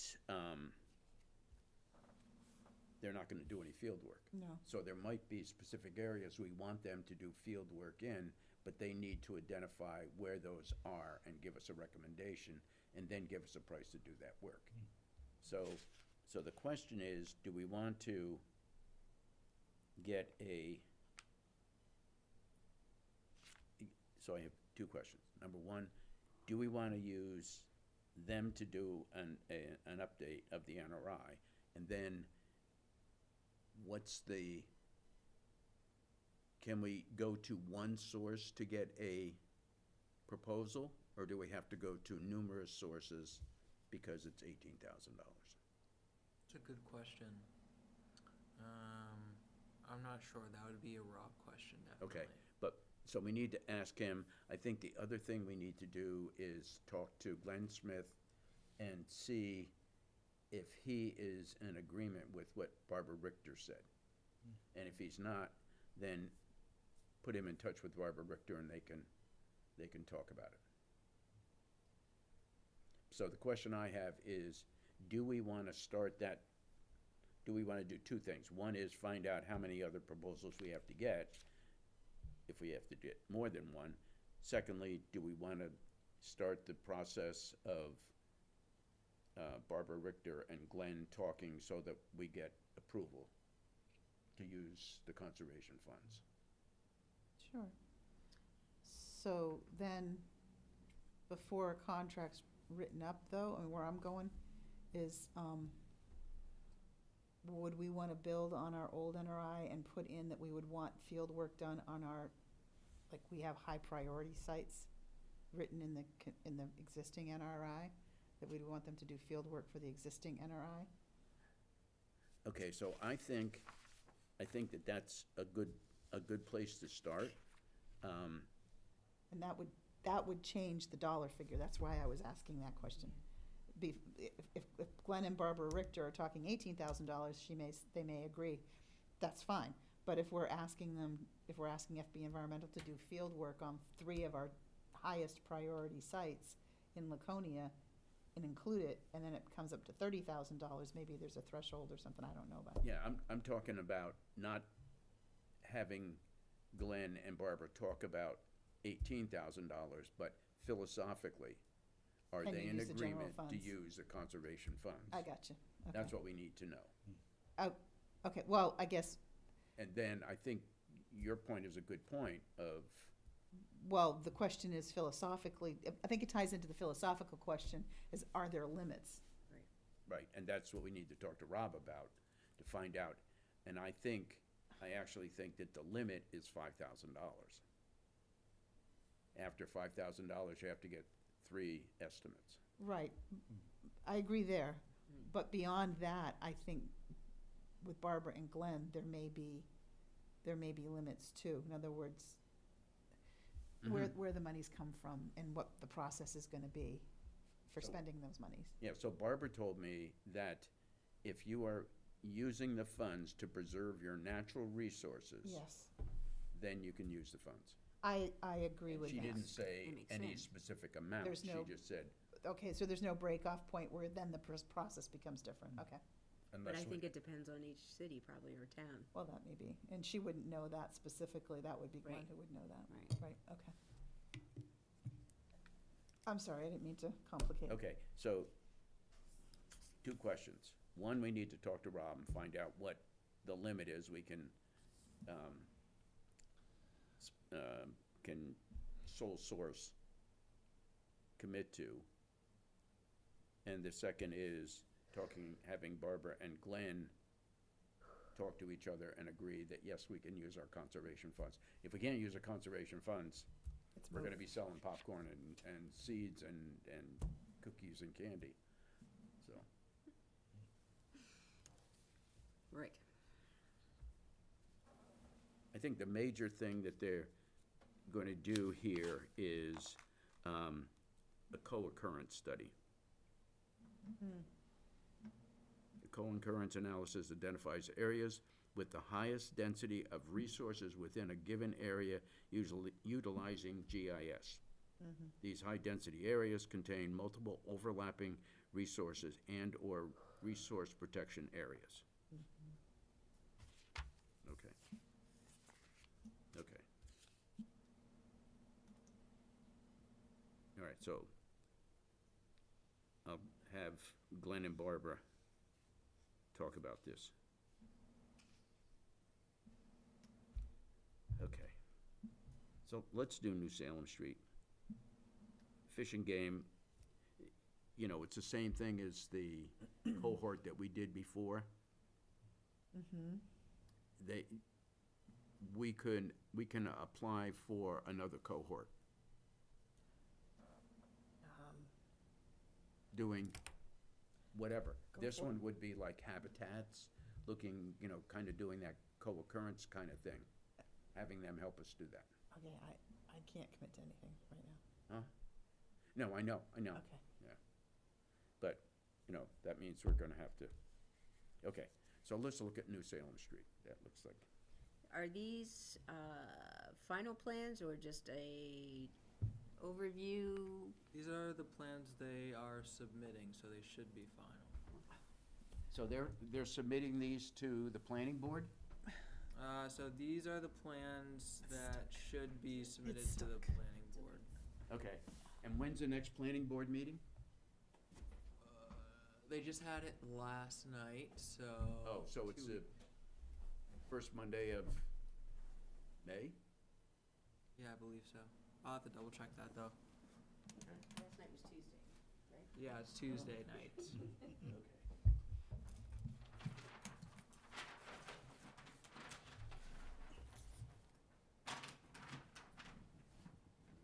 Come over, sorry. No, I was gonna have you come over here. So Okay, I'm there's- here. So this is where the old Salvation Army. Salvation Army, And they torn it down, right? I don't know, I think somebody said that it's I didn't notice. in the process. Okay, but there was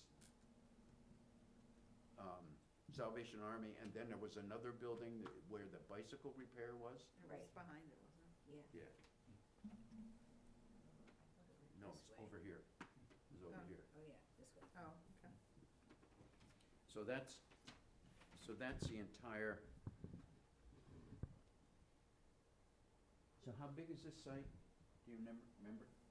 It should say it on the plans in the box. Might just be on a different page. Here it is. Isn't it here? 1.94 acres.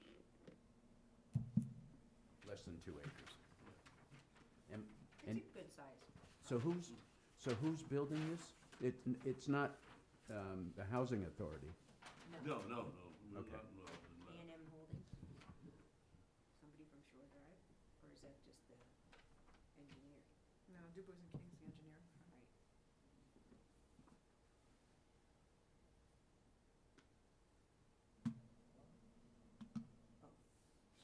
looking at this as the building, I'm like, where's the parking lot? That's a lot of parking.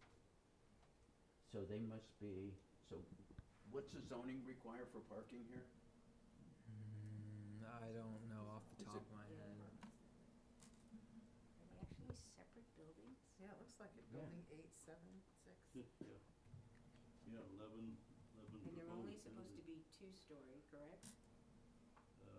That's what I remember. Is that this- right, Greg? This one's Two, Um, two stories? two stories. Yeah. Uh,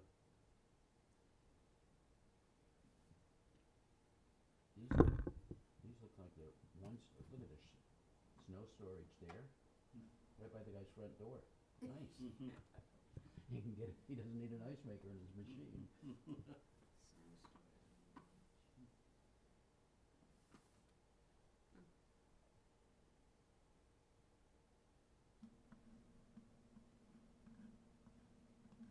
Do you know if each building is two-story, Greg, or just? Second, trying to pull it up. They say that, this is 2 stories, this is 2, that's 2. It's No, two that's 2 units. units. Yeah. 2 units, yeah. What does it say This under, is 2-story, 4 units, what does it say building 1. under the, folded out completely? Four-story units, 1.5. So 66 spaces required. Building height, 60 feet. And each story is 10 feet? That sounds, It's 6 stories. no, Well, no, so it'll be 1, 2, Are they 60 feet high? Is that what it says? Or is yeah. Well, it says maximum. Building height proposed 31. Okay, so 3-story then. Yeah. Or maybe 2-story with, I with think- storage on the top I or think something. two. Okay. okay, so 36% green space. Existing green space is 30. And 10 is required. So what's the, Doing it for lawn back here.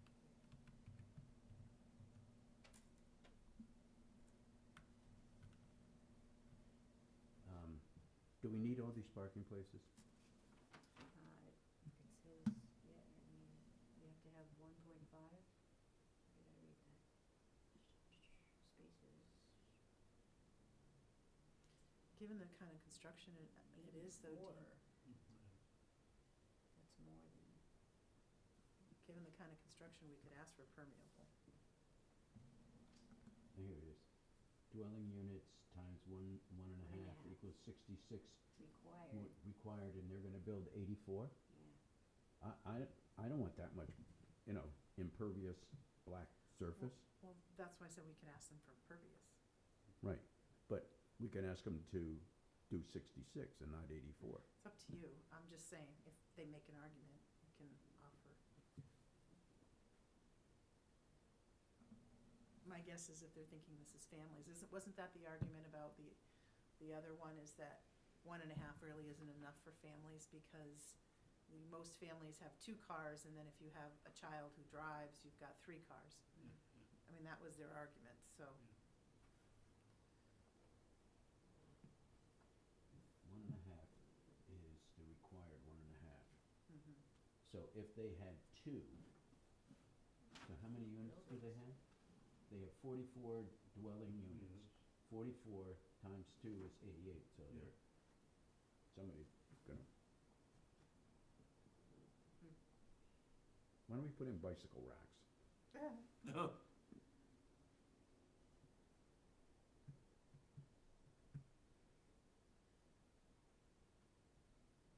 So did they present this already, or they're going to? That has not gone to planning board yet. 'Cause I just wonder what the feeling is with 8 separate buildings. They Well, Or 9 separate buildings, You know, 10 separate. Well, Wait, are we? 11. 11, 11 buildings was well, proposed. from style, how can I put this? From a social standpoint, Mhm. when you put people in one big chicken coop-like building, they have, it becomes more of a behavior problem than if you have people, In their own space. that's kind of what, I'm just saying, that's the kind of things Mhm. I've read. I wonder, let's see if they have a style of the building.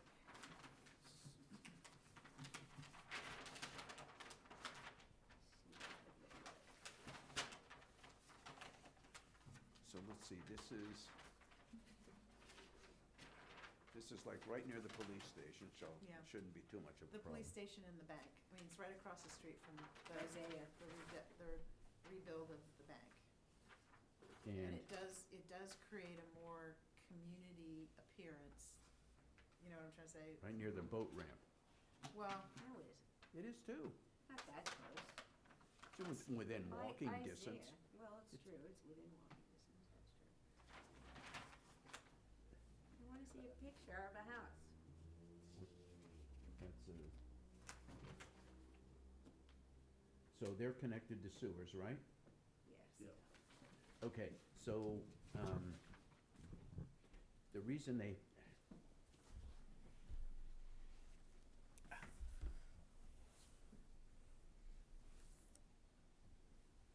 Do you have like a 3D picture? No. Or not a 3D, but. Right, you don't know. What construction, are you asking for? construction conceptual design. Yeah. Whatever is in there is what we were given. I don't see much of anything in here. so are these units to be rented or sold? Rented.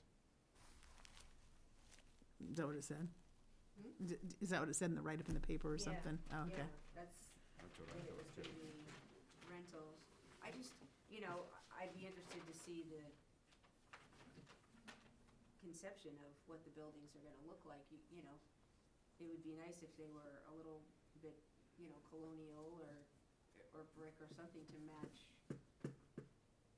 Is that in our purview, though? Matched. That- Not ours, for Make- sure. That That's might- right, it's planning Matched the board. bank? It's planning board. I know, I'm overstepping, but it would be, you know, because that's part of the issue when you're building up, building and building and building.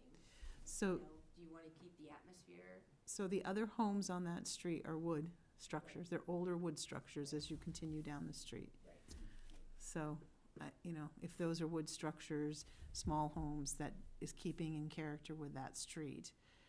As you say, it's right across from, like, the Isaiah block is there, or the Pittman block, or whatever, which is different, but, I mean, you know, so it then brings up the question of rental units as opposed to home ownership. And does the city, and this again is not in our purview, but the city has percentages of stuff. I don't know if they have a percentage of single-family dwellings owned by homeowner as opposed to rental units. They have percentages for low income versus non-low income. I mean, we know all that. So do you know, Gray? If the city has percentages that list out their targets for home ownership as opposed to rental units?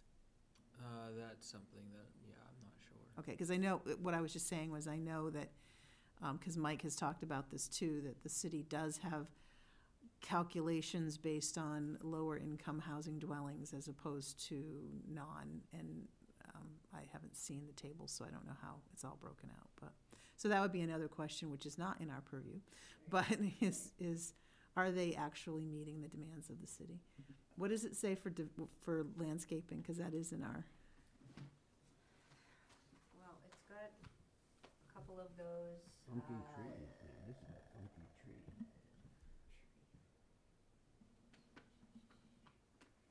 Evergreen Dadacious tree detail, not to scale. How they're gonna plant them, let's see, is there a list?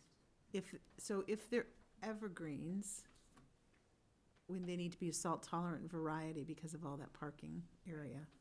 Says, prior to planting, check plants daily and water to keep soil damp, but not soaking. Well, so if we see a planting list, we'd want to check for salt tolerances. We'd also want to check for, maybe even, does it have streetlights on the parking lot? Oh, they must. So both light and salt tolerances would be of interest to us for the planting varieties that they're using for longevity. And what's their maintenance plan? Do they replace them if they're dead in a year, or do they have like a 5-year replacement plan? Stem drain, pipe trench detail, pavement repair detail. Oil separator. There it is.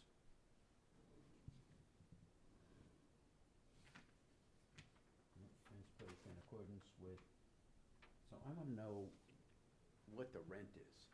This would be ideal to have workforce housing. Yes, It- that's You what know, it's supposed to yeah. be. It- It's supposed to be, Yeah. affordable. Yeah, but, you know, there's your affordable and my affordable, you know? Not necessarily the same number. Lime and fertilizer should be applied evenly over the area prior to, that's not good. Let's see. Species. Tall fresky, Oh, what? creeping red, Fescue. fescue, red top, perennial, oh, this is for the Those are, I was gonna say, that's all grasses, yeah. Uh, mulching, hay and straw, wood chips or bark mulch, sodding. Da-da-da-da.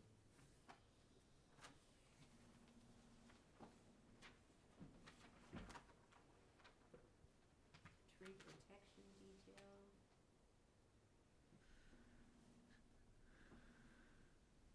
Talk about using straw wattles, that's a good thing. Circle of protective fencing, okay. I don't see any planting What detail. is this? What is this? That must be like to scale or something, I don't know. What is it? Oh, maybe this is the topography. Looks like some sort of a game. Yeah, it does. They have catch basin liners, that's good. Staking straw wattles. Sediment deposits located along the uphill side shall be removed after each storm event or when deposits reach approximately 1/2 the height of the uphill original installed barriers revealed. Sediment's gonna be uphill. Wait a minute. This is a special site. Sediment control devices shall remain in place and be maintained by the contractor until areas upslope are permanently stabilized. Okay, I get it. So, but this site is pretty level, right? It is, but I would still wanna see some kind of silt sock Oh, yeah, on the street side. Yep. Otherwise, you're gonna have all kinds of stuff running into the sewer. Well, And well, there's a sewer right there. There's a and- creek and- right there. yeah, but that doesn't, so, that goes directly to the lake, as you know. I mean, that was kind of what I'm saying, so so, Right, that's why yeah. we wanna see it, and we haven't seen any in the city, Any what? Silt sock, any silt socks near the, Irwin's, near the rocket launcher.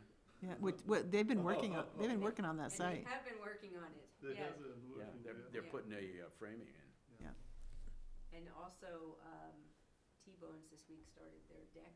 Oh, did they? Yeah, Yeah. They're good. gonna put a deck out back, and they have silt fences.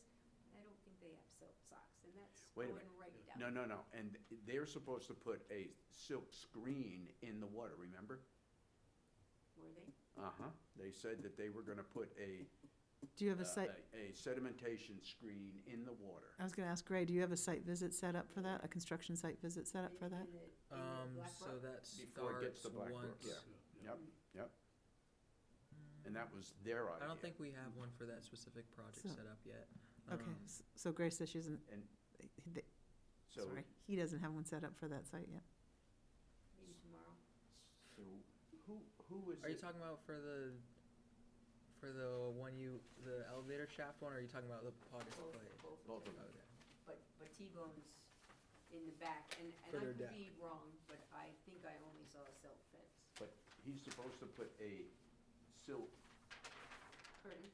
curtain in so that it doesn't go into Black Brook. Yeah, we can, we'll run back through those conditions and then we can probably check it out next time Scott and I are over there. I was gonna say, it's supposed to rain a little bit tomorrow. Or snow? Oh, yeah, well, snow won't help them No, determine. It's spring, it doesn't snow in New Hampshire Snow in spring. tonight, like in 15 minutes. I know. So who is building the 911 center? That's the state. That's the state. Yeah. So the state has to abide by the city regulations. No. No? Well, wait. So they're over they there start? digging now. Yes, they've started, so we drive by that and check it out. They had to still go through like the approvals process, go to planning board, get it approved. But now that it's all approved, it's all state, it's out of our hands, cause it's But contract. they don't have to abide by our rules? No, so they had to go through the same planning board process, This show 911 their center. plans, make sure it Decided to put it in that triangle, So held this- up to our Yeah, regulations. this is why Side of we asked to Robbie see Mills. Okay. all of the You know. building. Yes, I do, I know exactly what you're talking about, yeah. Because I went by there today, I didn't see any silt fences or silt socks. You're doing it Now without they- the cane? Now they cut down a whole bunch of Wow. trees. Yeah, they had the intent to cut that we Right. got a while ago. And I mean, I can understand from a And there- security standpoint. there are some wetlands back there too, on that property, so, Let me excuse me.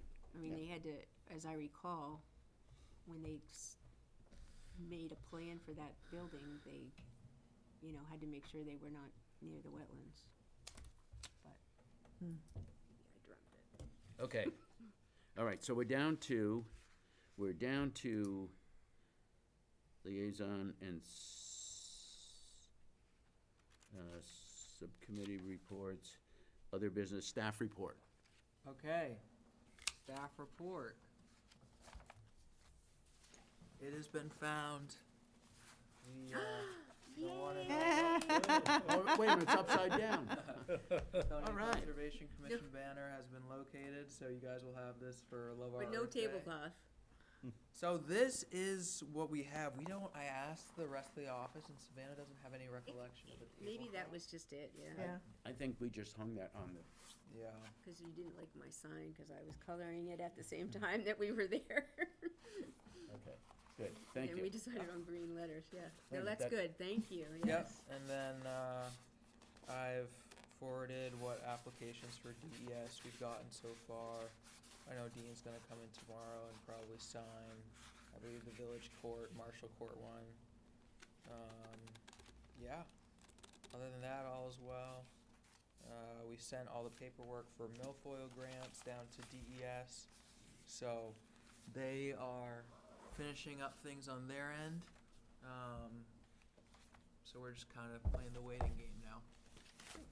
Yeah, that's all I got for tonight, though. Okay, I just have one other thing, I promise. Okay, this is from yesterday's Daily Sun, that the Meredith Conservation Commission is working to add 38 acres to Page Pond Community Forest. The purchase of the additional land is $154,000 from U.S. Forest Service and 36 from Open Space Conservation from their expendable trust fund.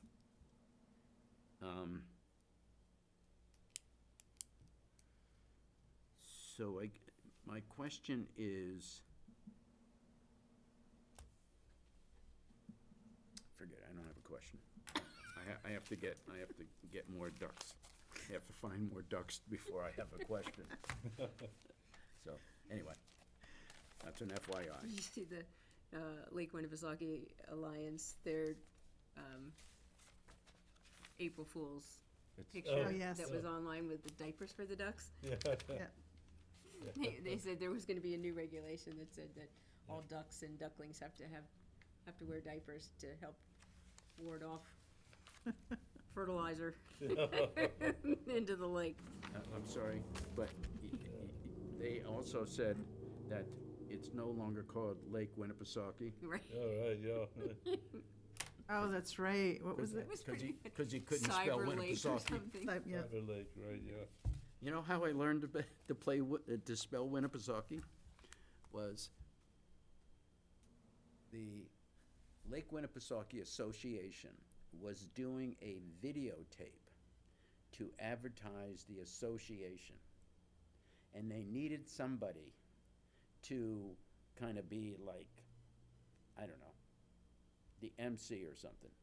And they asked me to do it. Rick DeMark asked me to do it. And I said, okay. But I had to learn how to spell Winnipesaukee. It was like, okay, this is the spelling lesson. So anyway, because I had to teach some kid who Right. came in, I had to teach him how to spell Winnipesaukee. Wow. And then what does it mean, you know? Which definition do you settle on? Yeah, that's, Because Which one did? I've heard a couple different ones. mhm. I've heard something like Lake of the Clouds.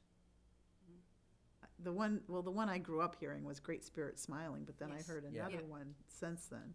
What was the I other? can't remember, that's why I was asking it. Yeah, Smile of the Great, Good, great spirit, Yeah. yeah. Yeah. Yeah, that's what I And grew up. they did a fishing video, and that was the title of, and a book that goes with the video of where to fish. cool. Hope it wasn't written by a fisherman. Lisa, do you want to plug the last day of your sale? Are you going to have any extra this year? Sure, we'll have, I don't wanna say we'll have limited extra, but I've been getting a lot of phone calls, like, people going, oh, do you have, so I will have like some edible stuff, and I will have some shrub wildlife, but not the huge variety what's on the list. I'll have like Fraser fir for the furs, and, I'll have, I think, snowberry, and selected items, but not a lot. I'll have a few fruit trees and I think a lot of strawberries. Okay. What about And bee balm? that would be April 27th. Yeah, if I don't have a lot of stuff, I may not haul stuff down to Gilmington. We'll see. The flowers I partner with another conservation district on, and I don't tend to order extra from her. So if you would wanted something, I could request it, but I don't. And we have to go down to Van Berkham's and pick it up because we had it from Deerfield, New Hampshire, at Van Berkham's. So I mean, I could potentially get some for you, but I wouldn't just order extra. Okay, so Bob and I are on this committee at Taylor, and what we're trying to do is put in native pollinators, So what I can do is I can. pollinator friendly. Yeah, if you've ever seen the Van Berkham catalog, it breaks it all down. I will request one for you. And I would say that being the kind, you're like an institution, you could probably order wholesale from them. I'm in an institution. I finally made it. They finally caught me. Okay, Van, VanBerkum. okay, all right. But like I said, I mean, I can get I'll ask for a catalog for you, and the way it's broken down, then you can select. But you'd probably want to call them. I'm not saying, because it's not that I don't want the Conservation District to have funding, no. but at this point, No, you got enough. well, and I'm just saying, I've already given my final numbers. Yeah, and- no. I'll take care of myself. Okay. But- You'd also have to ask them, because I think there's a window, like of when you can pick stuff up, Okay, if they're not just like always open. and where are they located? In Deerfield, New Hampshire. So south and east of Concord, Okay, on Root Shore, I believe. And I'll just say, to go back to the May 10th I Love Earth Day or whatever Yeah. it is. If it's all right with you, we had received some seed packets from Cooperative Extension, Yeah, it was right? Cooperative Extension. Yeah. So I was going to get a seed starter and seed some, I don't know, What are your suggestions? What- It has nothing, I mean, you're saying, you don't have to say if it's all right with you. I just supplied the resource to get you the seeds. Do whatever you want with them. They're Yeah, not. well, they're- you wanted some, but anyway, I thought Oh. I could get a seed starter. I have a great southern window, and just, plant some seeds so that on that day, we could put some in a paper cup and give them to Right, kiddos. so I have heard, and I don't know if this is absolutely written in stone, it's more difficult to like transplant the sunflower seeds and stuff that you might want not to, you'd want to have people plant them directly in the ground. I think, I was thinking some vegetables or something. well, I was just gonna say, I mean, you could do, I don't know if you have radish, I think, did you get some lettuce in there or I think not? so, yeah, So lettuce would be a really easy one. right. And it has right, Bob, it has a short maturation, the lettuce, so if she planted them now, she'd have stuff for, yeah. Yeah, I mean, I was just thinking, because, if we transferred them into little, like those little bathroom paper cups, Hmm. they could Yeah, plant them right in that, right? I mean, you Um, just As long rip, as they're not waxed. right. yeah, But actually, you can put a hole in the bottom of it. Even if it's waxed, put a hole in the bottom of it and the roots will come out. Well, Susan OH and I were talking about it because, I didn't think I was necessarily doing seeds for that anyway. My seeds were for the gardens and stuff. The seeds I took. well, right, but I was thinking that, if we grew some and then gave some away and then maybe gave some packets with it or something, Yeah, that sounds great. so, I would give, because of all the funding issues, I would give Cooperative Extension credit as being the source for Okay. them. Yeah. Just to,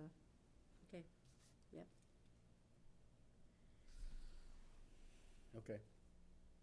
I have not heard, anything about the New Hampshire Lakes grant for Messer Street yet. I should hear any day. lake hosting at Messer Street. Yeah, for the grant from New Hampshire Lakes that we applied for, but I should hear any day. I'm assuming we're gonna get it. Mhm. So I saw the mayor and the city manager at the funeral, and Oh, dear. I said, "Hey, do you know about these jet ski races on Opeechee?" They said, "Yeah, I thought that was a pretty good idea," and I'm like, "Oh my gosh." I didn't hear about them. So we're having jet ski races on Opeechee when? So, yeah, I saw in the paper that somebody was looking for a permit to have jet ski races in June. I think it was fairly early, but I was like, does the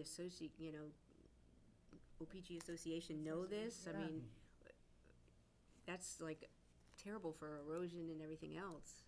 Yeah, well, I was also thinking milfoil, like, Right, or I Yeah. mean, it was early enough in the season that I wouldn't think that we wouldn't have a lake host there. It's like, where are all these jet skis coming from?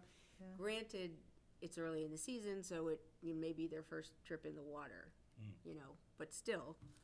Then they're taking it with them because we have the milfoil and the water violet, and probably, Spiny water the flames. probably spiny water. would New flames. New Hampshire Lakes have a fund to do duration of the race, lake host?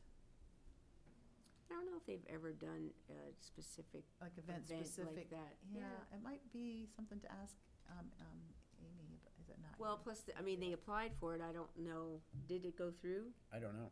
I don't Yeah. know.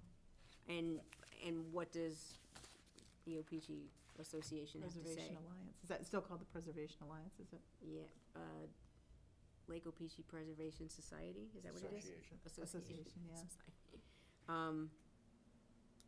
Because I feel like if people on the lake knew about it, they would not be happy because, So the pinch point is the only launch is at Messer Street. Yep. Because the launch on on the Conservation District managed land is not accessible. Right. It's just that road is just too eroded. yeah, it's not that big of, I don't know how many jet skis they're talking about or Yeah. anything, but, I don't know if it came up before city council yet or not, but I know that somebody was gonna apply for a license to do, or whatever it is.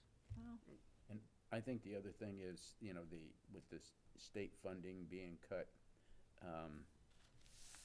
Lakes Region Planning Commission, their funds have been cut, and one of the things that they're afraid is gonna be cut out is the hazardous materials Pick up? pickup. Really? Wow. That's They're not very gonna be able popular. to fund it, so I think, you know, I think the way to do it, the way to fund it is to go to each of the 30 municipalities and say, can you give us $10,000 now? And we're all pinched at the same, Well, I didn't mean to interrupt you, go ahead. no. No, I mean, so just from like the county meetings and stuff that I've been going to, I mean, they had, I've forgotten which group it was that had not been getting funds from the county, go to the county going, look, you know, we've gotten all these cuts, now we're coming to you because we don't know who else to go to. And so, and I will tell you what I have been told by the commissioners is, you need to put this back on the delegation. Anytime something's been cut that is not popular, is gonna have negative impacts, you know, if you go at it with the approach of, well, we'll just make do, and not make the delegation aware of how these cuts are impacting, then it's not going to improve down the road. So that would be my recommendation, Dean, is that along with any fundraising or with any campaign to restore, if it does get cut, restore the hazardous waste pickups, is that you, in the forefront, put it on the delegation. That, just to say, you know, that the cuts came from Concord, and contact your delegation and representatives. I wouldn't say dump it on their lawns, but I would say, they need to be shown that this was a terrible impact. And the other thing is, what does it mean financially? If these homeowners are saying, I have all this waste, I have nothing, I don't know what to do with it. If I dump it down the storm drain, it's gonna hit the water. Or in the backyard. Well, I'm just saying, it's like, so then there's a degradation of resources, and that has a dollar value. Right. So I'm just saying, that's the kind of thinking you have to approach your outreach to. And I'm not trying to, I'm not making this a political conversation necessarily, I'm just saying, that's how I've been told we need to raise awareness, and it's not just with each individual homeowner, it is with the groups that are making the decisions. I think that's That's a really good point. good approach. So, yeah, I mean, so when you're talking to the cities for raising funds, that's what I'm trying to get at, is Yeah, yeah. is that the cities need to be brought in. Okay. 8:03. Anything to add? You good? I'll make a motion that we adjourn. Second, Second. Bob seconds. Okay. Any discussion? All in favor?